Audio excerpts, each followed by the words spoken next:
Buenas tardes o buenas noches, ¿cómo les va? Aquí está la edición central de MBD Noticias en la pantalla de TV Ciudad. Es un gusto que nos reencontremos, es un gusto estar contigo como siempre, Nati. ¿Cómo andás? Para mí también, un gusto. Muchas bueno, gracias. muy bienvenido. Estábamos aquí esperándote, estuviste muy bien representado, pero de todas formas nos gusta mucho tenerte.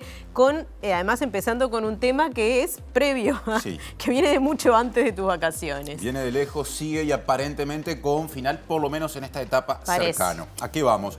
A que la Cámara de Representantes seguramente apruebe este martes el proyecto de ley de medios, luego de que el Partido Colorado decidiera acompañar esta propuesta junto al resto de los partidos de la coalición de gobierno, con la convicción, palabra usada por una legisladora colorada, de que el presidente Luis Lacalle Pou vetará el artículo incluido a instancias de cabildo abierto que se orienta a garantizar la imparcialidad periodística. Desde el Frente Amplio sostienen que es una ley nefasta y van a votar en contra del proyecto.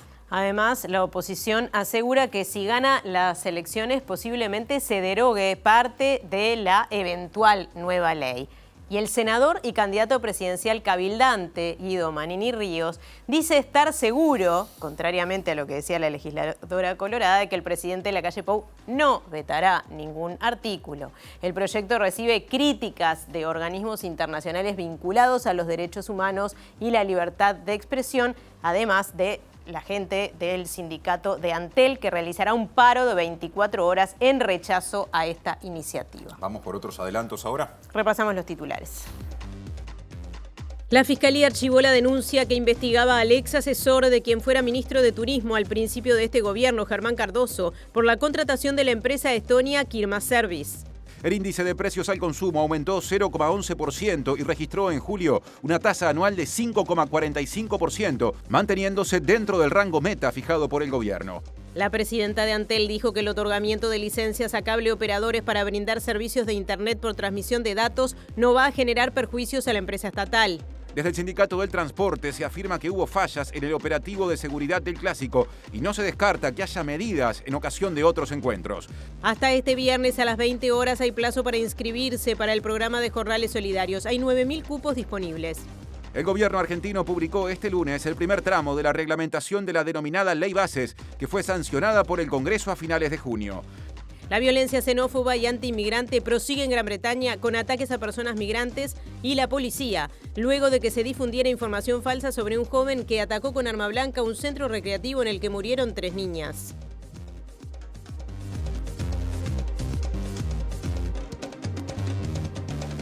Nos pueden ver en vivo a través de tvciudad.uy por YouTube y nos pueden escuchar por la radio de la Universidad de la República, uniradio.edu.uy o 107.7 FM.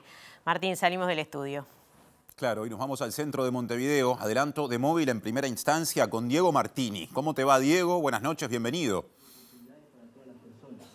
Martín, la bienvenida para vos también, Natalia, buenas tardes para todas y todos. Nos encontramos en la Plaza Cagancha, donde en estos momentos se empieza a desarrollar la tercera marcha por la convivencia y seguridad que organizan varios colectivos en esto que se llama La Vida Vale, pidiendo seguridad justamente en los barrios, reclamando por los barrios que no son escuchados por el gobierno y por el presidente y reclamando obviamente por otra intervención del Ministerio del Interior que sea en el tiempo, que no sea solamente cuando suceden cosas. Así que vamos a estar ampliando en unos minutos. Y del centro al cordón, con móvil laboral, aparece Martín Duarte. ¿Cómo te va, Martín? Martín, Natalia, buenas noches. En la jornada de hoy se debería haber llevado a cabo la reapertura de la fábrica de nacionales de cerveza en la localidad de Minas. Tal fue acordado un mes atrás en el Ministerio de Trabajo, pero está en suspenso esa reapertura porque la empresa, en este caso, no le dio el beneplácito a 5 nombres de la lista justamente que FOEB presentó. En algunos minutos estaremos conversando con el presidente de FOEB para que nos ponga al tanto de cuándo podría llegar esta reapertura en Minas y cuál es la situación actual de los trabajadores. Otro adelanto vinculado a los derechos humanos, la coordinadora del Grupo de Investigación en Antropología Forense, Alicia Luciardo, dijo que el Batallón 14 debe considerarse un cementerio, al tiempo que el operario que manejó la retroexcavadora en los últimos 2 hallazgos transmitió a un equipo de MBD Noticias sus sensaciones. Ahora en enero del año que viene va a ser 5 años que estamos excavando acá y ya haber encontrado a dos personas, la verdad que sin palabras. Si no hay información, la búsqueda va a seguir siendo lenta. Esto que sucedió el martes nos da mucha esperanza porque estamos en un terreno que ya se establece, sin lugar a dudas, que es un cementerio.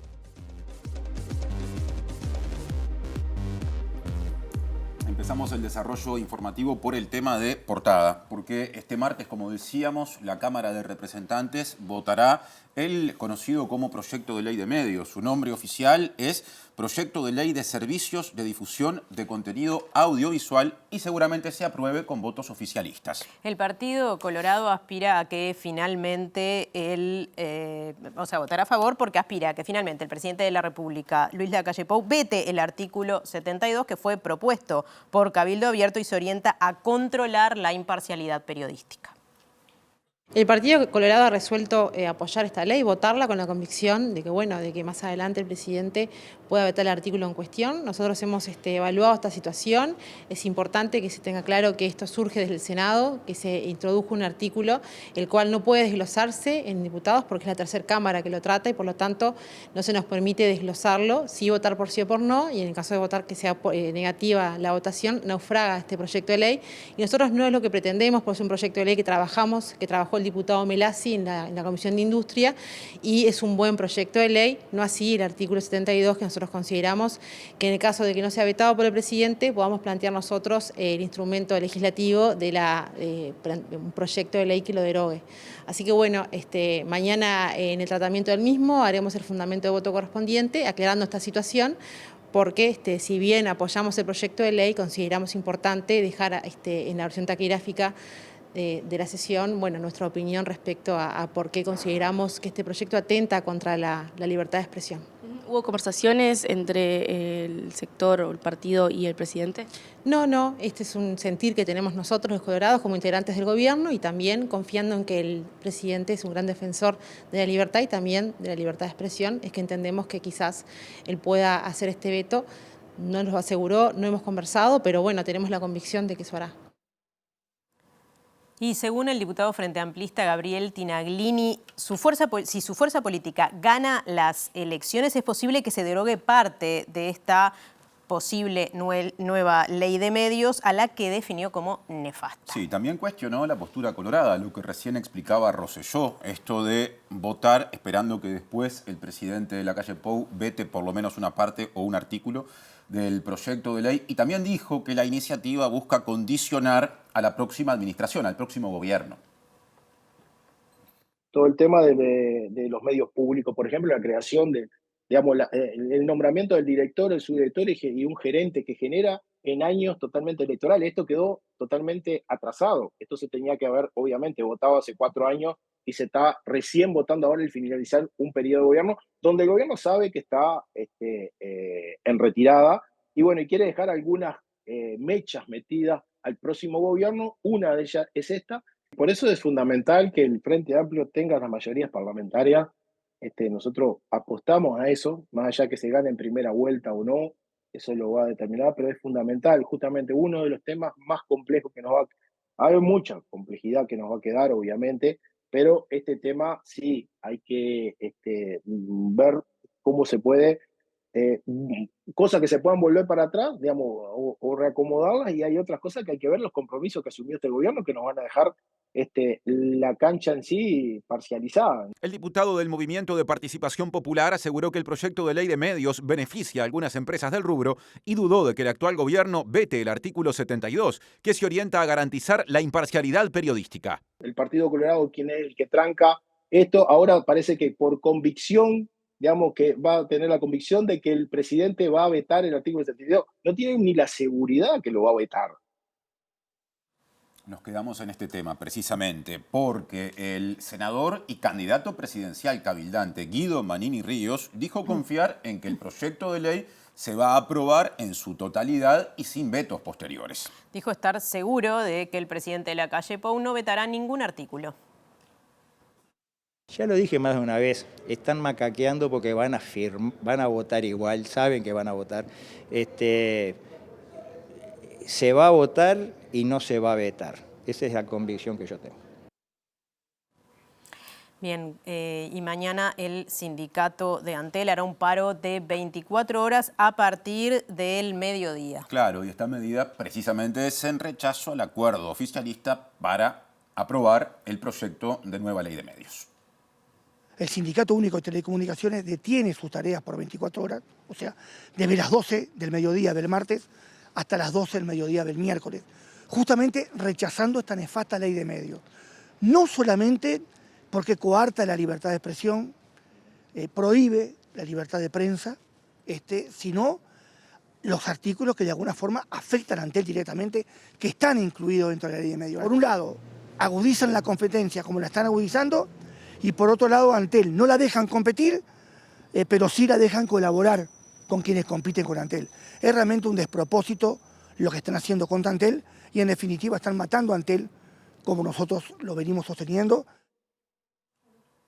Autoridades de organismos internacionales han expresado críticas a este proyecto de ley en las últimas horas. Pasamos lista. Por ejemplo, la UNESCO, también el Alto Comisionado de Derechos Humanos de Naciones Unidas, la Relatoría de Libertad de Expresión de la Comisión Interamericana de Derechos Humanos, la Sociedad Interamericana de Prensa, la Federación Internacional de Periodistas y la Federación de Periodistas de América Latina y el Caribe. En las últimas horas, la Asociación de la Prensa Uruguaya criticó el acuerdo en el oficialismo para sancionar la norma, la cual definió como autoritaria y violatoria de principios constitucionales. Y ahora cambiamos de tema, aunque seguimos en el rubro comunicaciones, porque la presidenta de Antel, Anabela Zuburú, dijo que la autorización a empresas cable operadoras para que brinden servicios de Internet a través de transmisión de datos no le hará perder dinero, o sea, no perjudicará a la empresa pública que preside, Antel. Sostuvo que Antel está pronta para competir y aseguró que no va a perder dinero.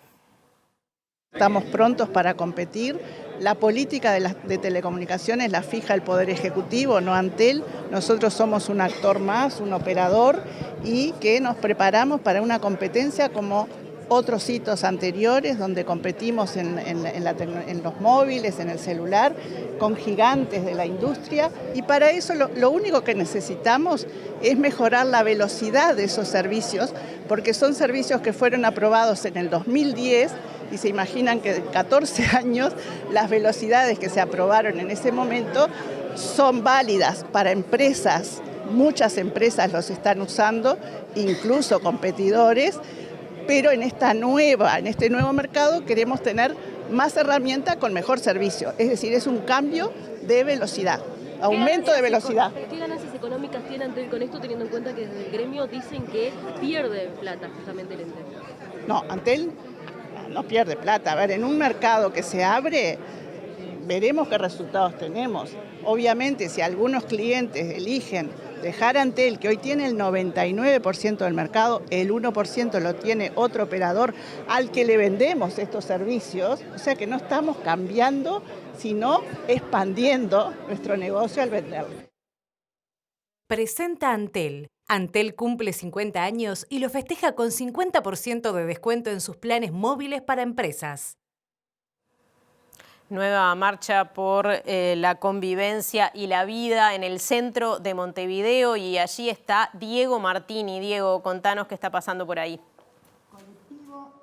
Bien, compañeros, como decíamos, es la tercera marcha organizada por el colectivo La Vida Vale, que se está organizando por distintos colectivos a nivel de barrio. Y les voy a mostrar un pegotín que me regalaron acá, La Vida Vale Uy. Queremos más ruido de niños y niñas y no de balas. Y eso es uno de los reclamos que tienen las vecinas y los vecinos por inseguridad que viven. Y de hecho les menciono un hecho que ocurrió hace un rato, a las 5 de la tarde, en la zona del barrio Ideal. Un adolescente de 17 años está herido y permanece grave tras un intento de rapiña. Fue a comprar un celular junto a su padre de 60 años y fueron atacados a balazos para robarles, y el joven está internado grave en el Hospital Pasteur. Acá vemos a los vecinos pidiendo por respeto que se los escuche, que el gobierno los reciba. Vamos a hablar con una de las de las referentes, que es Elba Núñez. Elba, estamos en vivo para TV Ciudad, estamos viendo las imágenes a distintas personas de distintos barrios. Tercera marcha y siguen sin respuesta. Tercera marcha y seguimos lamentablemente sin respuesta. No solamente seguimos sin respuesta, sino que se ha agravado la situación. Por ejemplo, hace pocos días una balacera en la puerta de uno de los CAIF, el CAIF Santa Rita, donde antes estaba la policlínica, ahora el CAIF ha quedado solo. Es esto que nosotros decimos, cuando el Estado se va retirando vivimos más desprotegidos. Este es un problema. Entonces, ¿qué podemos hacer? Esto, manifestarnos, salir a la calle y explicarle a las vecinas y a los vecinos que queremos vivir desde otro lugar. No queremos vivir con balaceras, no queremos que nuestros niños no puedan ir al liceo porque tienen temores. Ahora nos acaba de contar unos papás que la escuela Rumania, que está al lado del Sacude, le recortaron el horario al guardia de seguridad y a las 5 de la tarde no tienen más guardia de seguridad.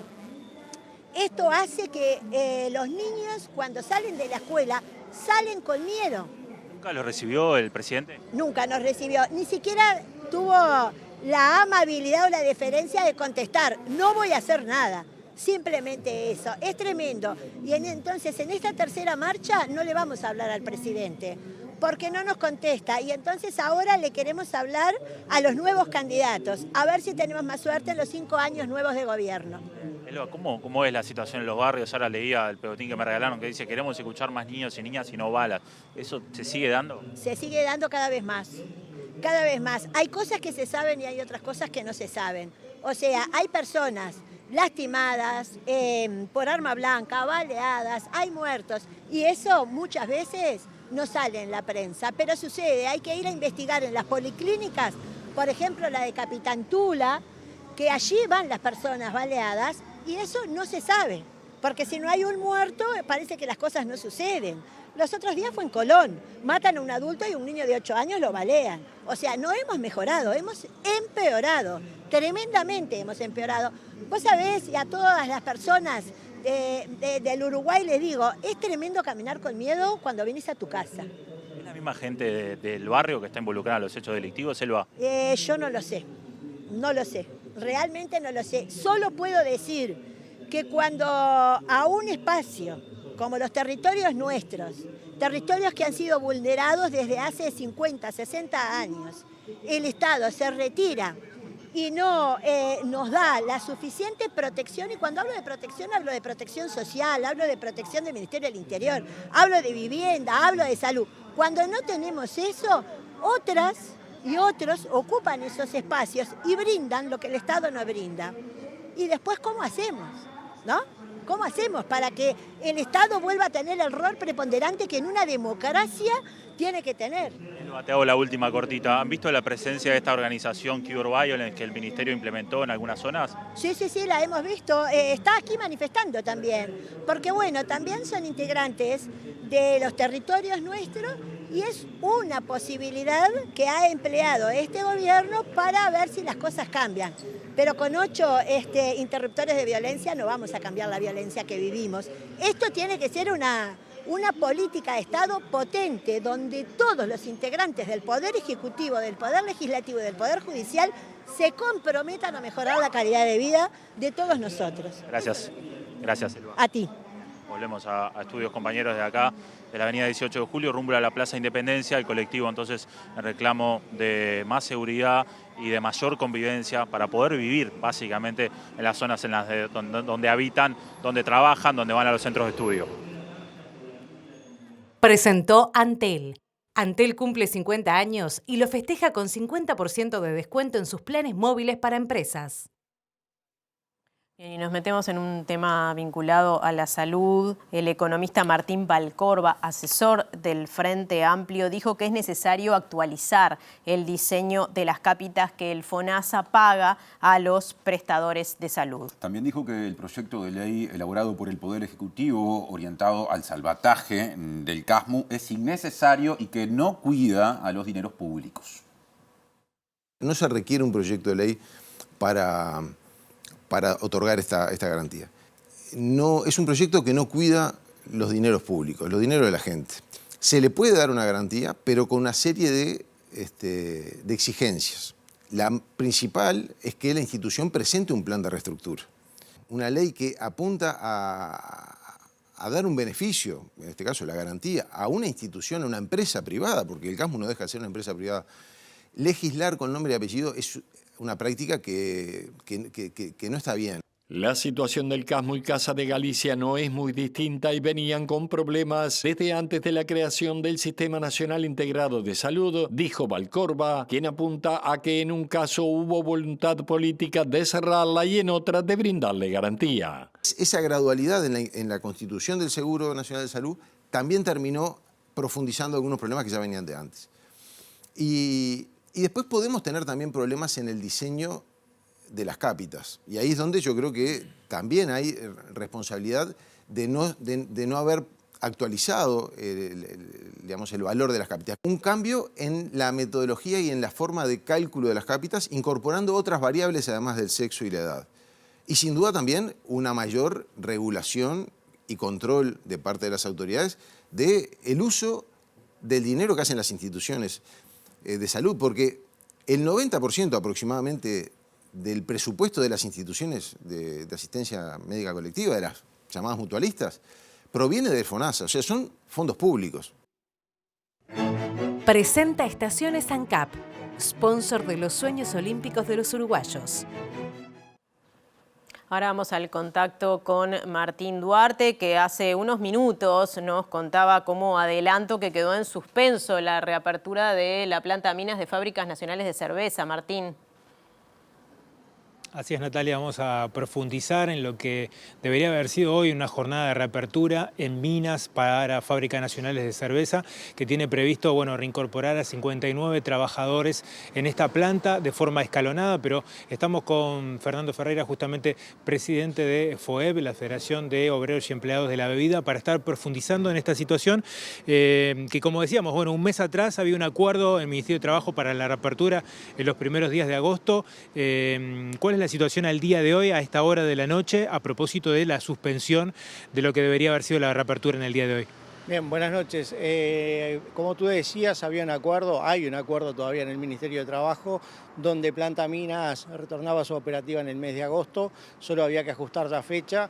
Llegamos a un acuerdo con la empresa que esa fecha era el día de hoy, pero bueno, uno tiene un número de trabajadores que van a volver a la operativa, después a esos números hay que poner nombre y apellido de cada uno de los compañeros, y cuando el sindicato comienza a negociar con la empresa cuáles eran esos nombres que volvían a partir de este lunes, la empresa primero plantea que hay 10 compañeros que no los quiere en su plantilla, y después en el transcurso de la semana baja ese número a 5, pero hoy está plantada en que esos 5 compañeros no vuelvan a la actividad, aduciendo que, que por su legajo personal no estarían en condiciones de funcionar en la nueva operativa. Para nosotros como sindicato esa discusión nunca estuvo en el Ministerio de Trabajo, sí la empresa lo planteó después en forma bipartita, donde nosotros le dijimos que no compartíamos el criterio y que para nosotros era la antigüedad en cada uno de los puestos de trabajo. Obviamente no íbamos a tener compañeros que no supieran la tarea desarrollando la de otro compañero, pero esta discusión nos sorprendió, durante la semana pasada, y bueno, con eso no se pudo tener la apertura de la planta que teníamos prevista para hoy, generando obviamente gran, incertidumbre de los compañeros del departamento, ¿no? Porque lo que era una expectativa después de 4 meses de seguro de paro de un retorno a la actividad, hoy se vio truncado. ¿Se pudo hablar con esos compañeros, con la representación de FOEB en Minas? ¿Cuál va a ser la estrategia de aquí en más en torno a esos cuestionamientos que, como tú decías, no estaban de pique de alguna forma de lo que fue la negociación y aparecieron después, ¿no? Sí, nosotros en principio hoy estuvimos como mesa, como Dirección Nacional, discutiendo esta situación. Evidentemente buscamos que haya un entendimiento con la empresa en el transcurso de la semana, algún punto intermedio que contemple no solo lo que FNC dice, sino lo que también plantea el sindicato. Y a partir de allí veremos cómo continúa la situación. ¿Hay un planteo ya en mesa de llevar para no dilatar los tiempos justamente a la empresa?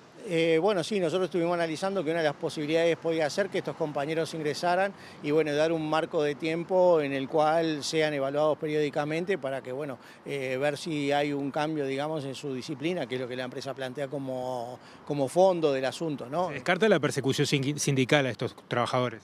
No, sí, eso está descartado, o sea, no es un ámbito común el de la empresa, la persecución sindical, al menos hasta estos tiempos, ¿no? Lo que está planteado es un tema de legajo, claramente FNC dice que su legajo no es compatible con el nuevo sistema de trabajo que piensa implementar, y bueno, y a partir de esa discusión es donde nos estamos hoy, digamos, empantanados, ¿no? Donde, bueno, hay que buscar una alternativa que permita volver a ese acuerdo que le encontró solución a 59 compañeros de los 91 efectivos, que permite la planta Minas abierta y que bueno, que es una buena noticia para el departamento. Sería bastante torpe de parte tanto de la empresa como nuestra que se caiga un acuerdo de esta importancia por 5 compañeros, ¿no? Bueno, esa es un poco la necesidad que tenemos de encontrar una alternativa al tema. Se han planteado algunos plazos a partir de ahora, teniendo en cuenta, bueno, como tú decías, que la reapertura estaba previsto para agosto y bueno, viniendo ya de 4 meses de inactividad. Bueno, nosotros pretendemos que esta semana se solucione el tema.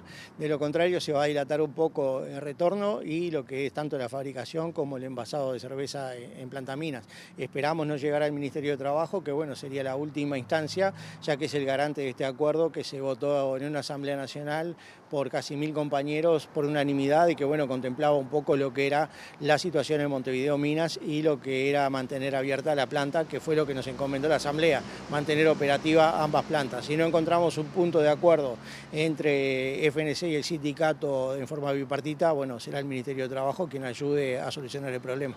Fernando, gracias por estos minutos, muy amable. El presidente fue haciendo marco justamente de lo que fue la dilatación, que estaba prevista para hoy, la reapertura en Minas, y bueno, conoceremos en los próximos días cómo sigue.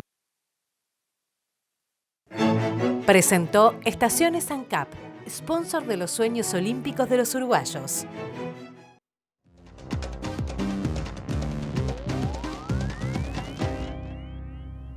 El sábado pasado, el órgano deliberativo nacional del Frente Amplio proclamó formalmente a la fórmula presidencial Yamandu Orsi, Carolina Cose para las elecciones del último domingo de octubre. ¿Qué dejaron esas presentaciones o la primera presentación formal de ambos como integrantes de la fórmula? Nos lo cuenta a continuación Eduardo Botinelli en su columna de esta semana, Hoy en Día Lunes. ¿Cómo andás, Eduardo? ¿Qué tal, Martín? ¿Cómo estás? Todo bien. Bueno, primero, obviamente no hubo ningún tipo de problema, digamos, en la parte de votación del órgano deliberativo nacional. Es decir, el Frente Amplio, digamos, cierra esto como una serie de etapas desde previo a las internas hasta el mismo 30 de junio y la resolución formal muy prolijamente, digamos, ¿no?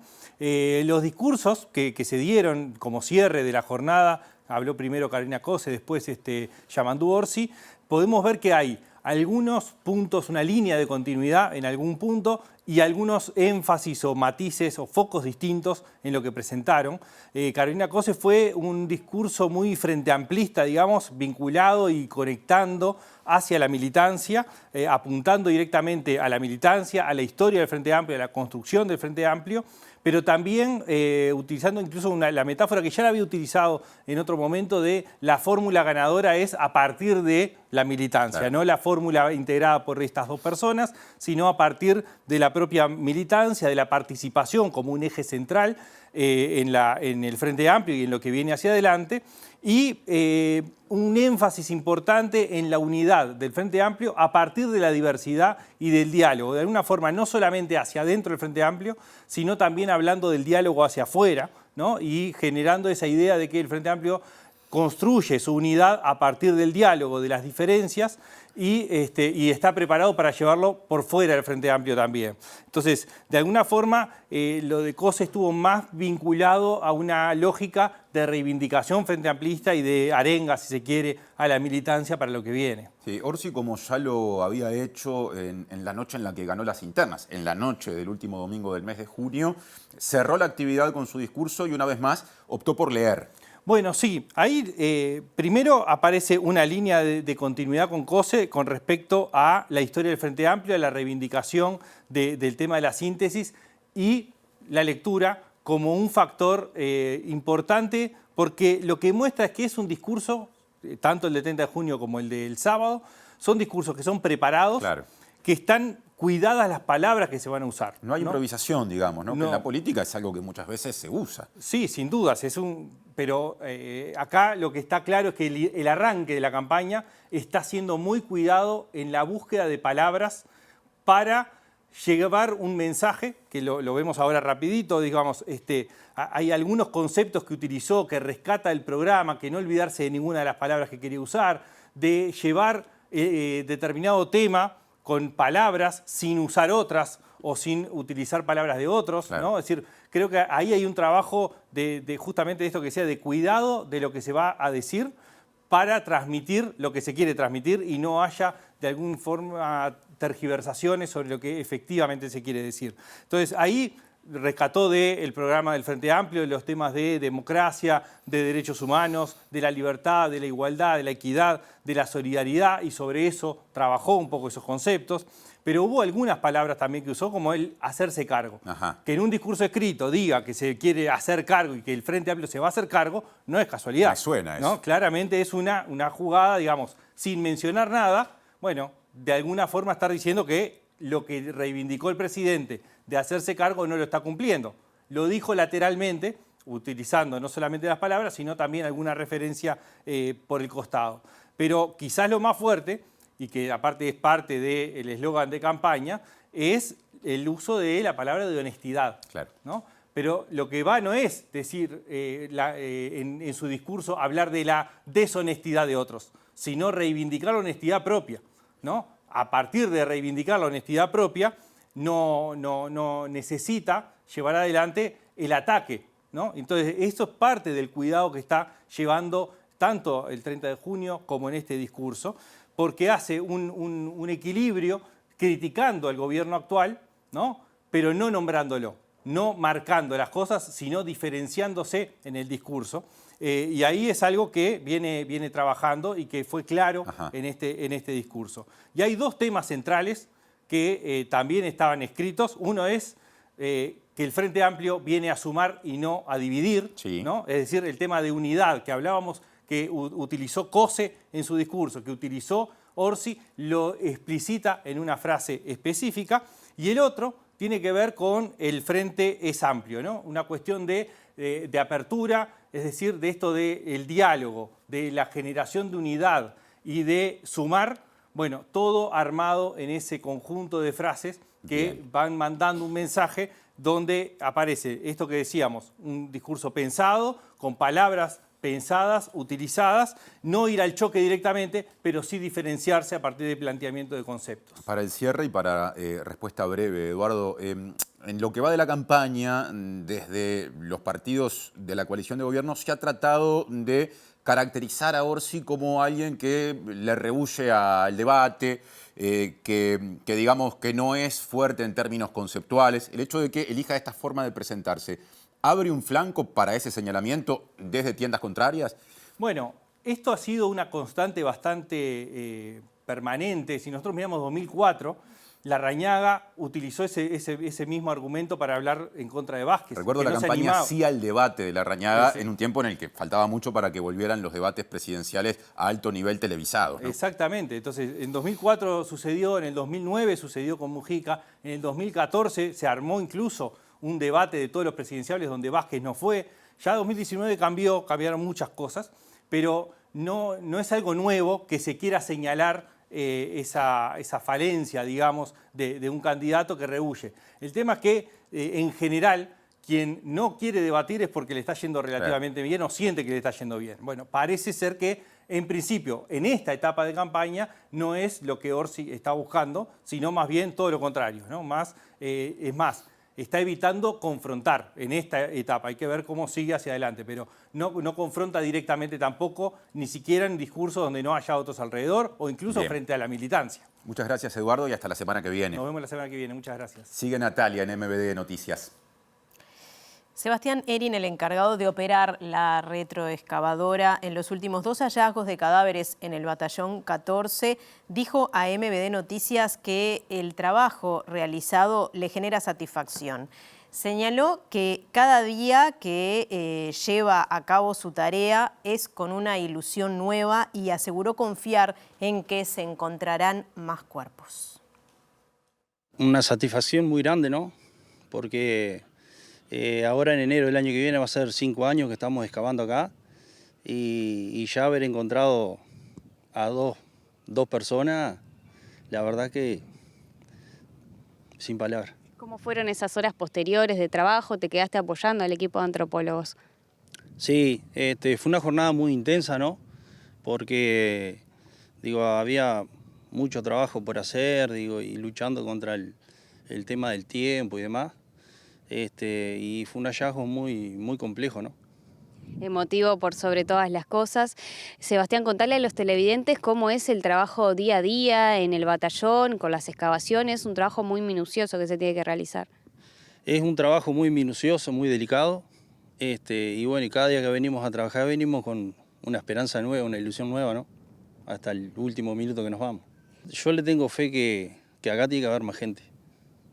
Digo, habían aparecido 2 acá de este lado, y apareció Amelia y al año y poco este hallazgo de ahora. Yo tengo fe de que acá tiene que haber más cuerpos.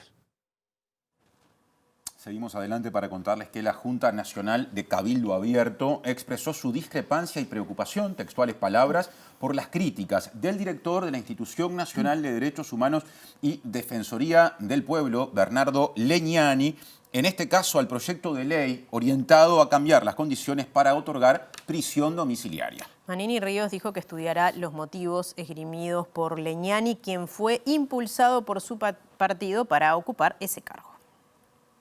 Cabildo Abierto hizo un comunicado público ayer diciendo no estar de acuerdo con esa visión del director. El director habló con libertad de acción, como tienen todos los integrantes de Cabildo Abierto, para manifestarse, pero indudablemente lo que dijo no es compartido por Cabildo Abierto.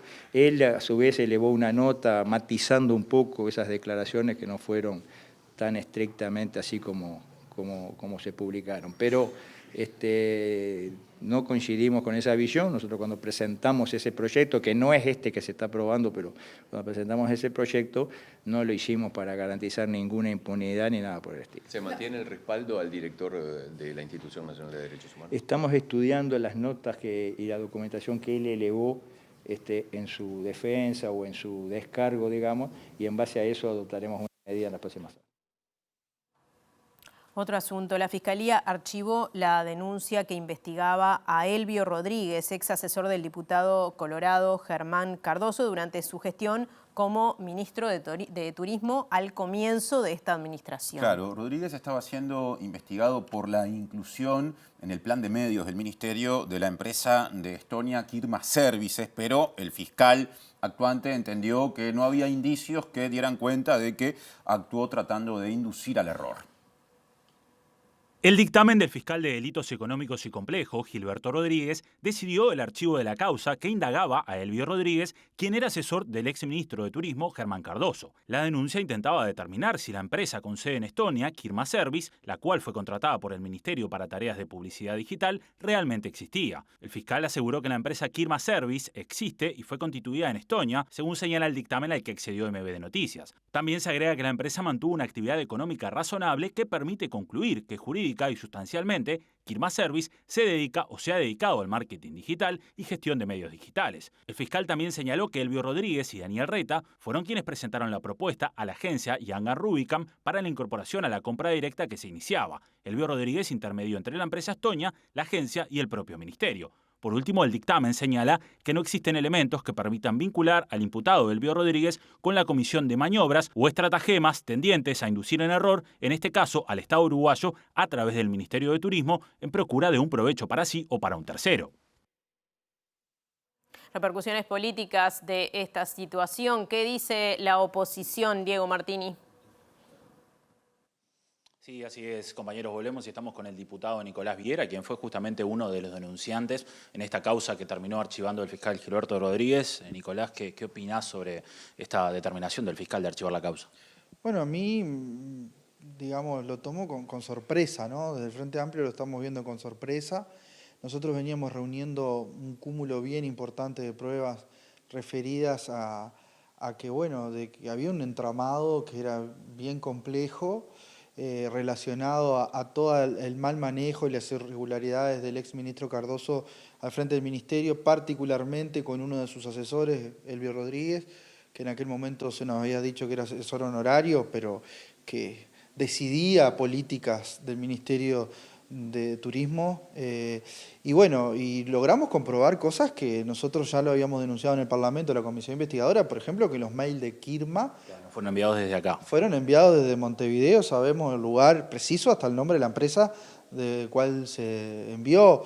Y bueno, y cuando se citó al responsable de la empresa, lo que transmitió fue que, bueno, él daba digamos, la red inalámbrica, pero no controlaba a sus clientes qué hacían con ella. Bueno, también nos resulta un poco extraño, porque una empresa que se encarga de tecnología le está brindando una red inalámbrica a un cliente, no sabe si entra a ver pornografía, si está traficando datos, si está cometiendo ilicitudes o está haciendo lo que nosotros presumimos que estaban haciendo con los correos que se enviaban desde Uruguay, tratando de hacer un negocio para terceros y beneficio personal de los laderos de Cardoso. Entonces, bueno, ahí hay una cantidad de dudas que nos quedan. Por ejemplo, nuestros equipos técnicos, tanto los abogados como los ingenieros del sistema, no pudieron todavía tener acceso a un estudio bien profundo sobre la declaración del responsable de la empresa. Nos resulta extraño que el fiscal valide una boleta como que la empresa Kirma existe porque esa boleta existe. Cuando la boleta es por un monto de 8.300 euros a favor de Kirma, o sea, Kirma compró un servicio, y cuando uno mira los balances de Kirma del año 2020, lo único que gastó allá en Estonia son 8.300 euros a esta empresa de Uruguay. Bueno, es bastante turbio, por llamarlo resumidamente, y obviamente que nosotros vamos a evaluar posibles acciones futuras en los días que tenemos de plazo, porque bueno, entendemos de que esto no puede quedar así, porque falta muchísima cosa todavía por saber. Gracias, Nicolás. Gracias a ustedes. Volvemos a estudios, compañeros.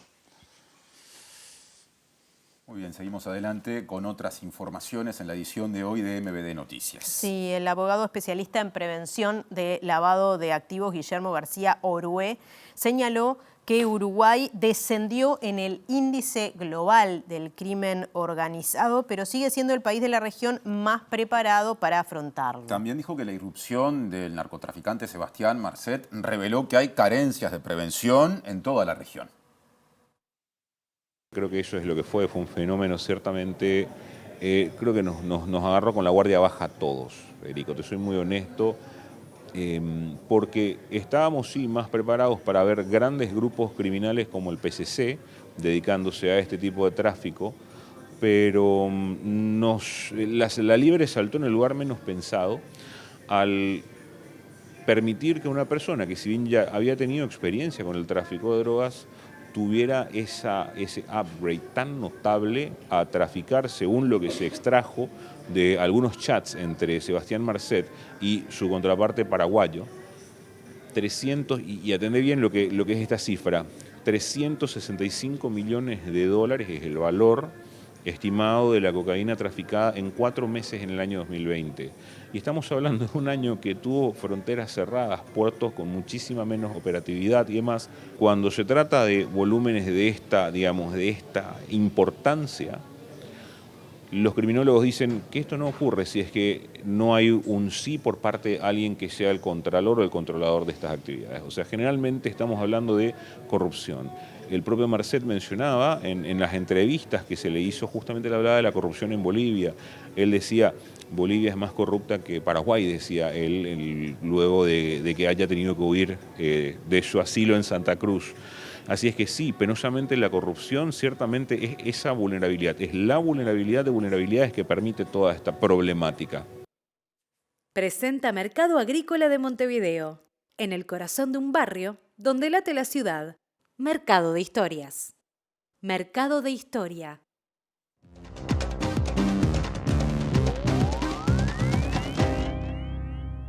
¿Qué tal? Buenas noches. Abrimos el capítulo internacional hablando de la Argentina porque el gobierno de ese país comenzó a reglamentar la ley Bases, muy polémica, aprobada en el mes de junio, que generó, ustedes recordarán, incidentes, enfrentamientos, después de un gran debate en las calles de Buenos Aires. Concretamente, este pasado viernes se firmó el decreto 695 que establece los procedimientos para flexibilizar el empleo público, la reorganización administrativa y la implementación del silencio administrativo. Lo que se busca es flexibilizar y de alguna manera, bueno, también seguir marcando las pautas del gobierno libertario. Y según dijo Sturzenegger, Federico, ministro de Regulación y Transformación del Estado, la medida busca acelerar la motosierra, implementar el mecanismo antiñoquis en el empleo público y cambiar los procedimientos administrativos con procedimientos anticoimas en términos generales. Hoy se conocieron los nuevos datos de pobreza de la Argentina en el primer trimestre,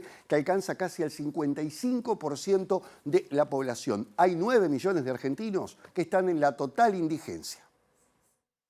La encuesta permanente de hogares del Instituto Nacional de Estadística y Censos reveló que la pobreza en Argentina subió al 54,8% en el primer trimestre de este año, mientras que dentro de ese porcentaje el 20,3% corresponde a personas en situación de indigencia, es decir, 1 de cada 5 habitantes. Según los datos del INDEC, corroborados por un informe similar de la Universidad Católica Argentina, la pobreza equivale a 25,5 millones de personas, de los cuales 9 millones estarían ubicados por debajo de la línea de indigencia. De acuerdo a las mediciones de los organismos, en el último trimestre de 2023 los datos de pobreza e indigencia estaban en 44,9% y en 13,8% respectivamente, mientras que el primer trimestre del año pasado tenía valores menores, con la pobreza en 38,7% y la indigencia en 8,9%. El conglomerado urbano más pobre del país es el área Gran Resistencia en Chaco, donde el índice escala hasta el 79,5% en pobreza y la indigencia al 38,6%, mientras que la ciudad de Buenos Aires registra el menor nivel de pobres del país con un 25,5% y una indigencia del 8,5%.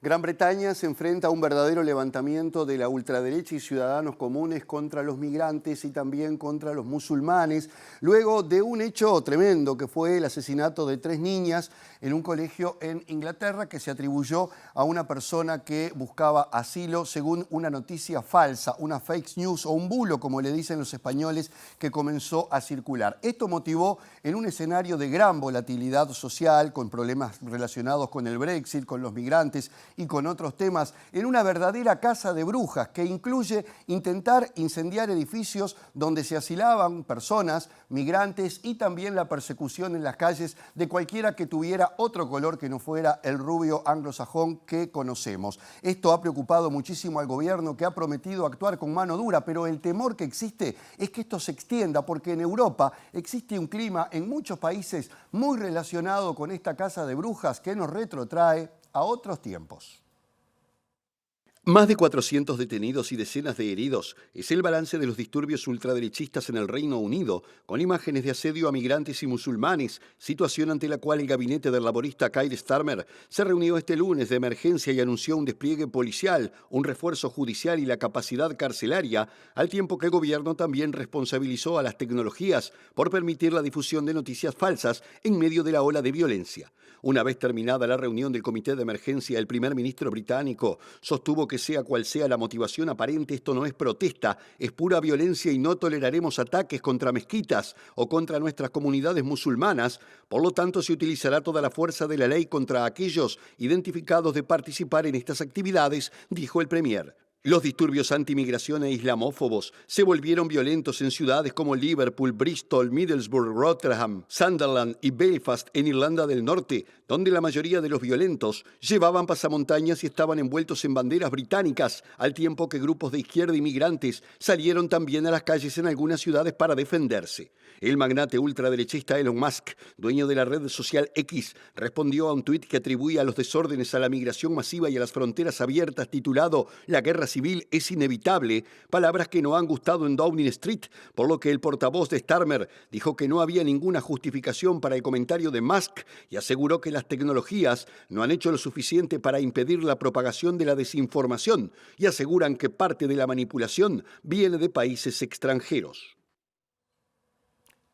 El nombre de Elon Musk aparece en esto, aparece en la crisis de Venezuela, aparece en la guerra de Oriente Medio, aparece en todos lados. Pero lo que pasó hoy es que se ha denominado el lunes negro en las bolsas internacionales luego de la caída de las principales acciones de las tecnológicas en Wall Street y la situación de recesión que vive Estados Unidos, que ha impactado las bolsas de todo el mundo. Esta caída, que todavía no se sabe qué alcance va a tener, también afectó a los mercados latinoamericanos.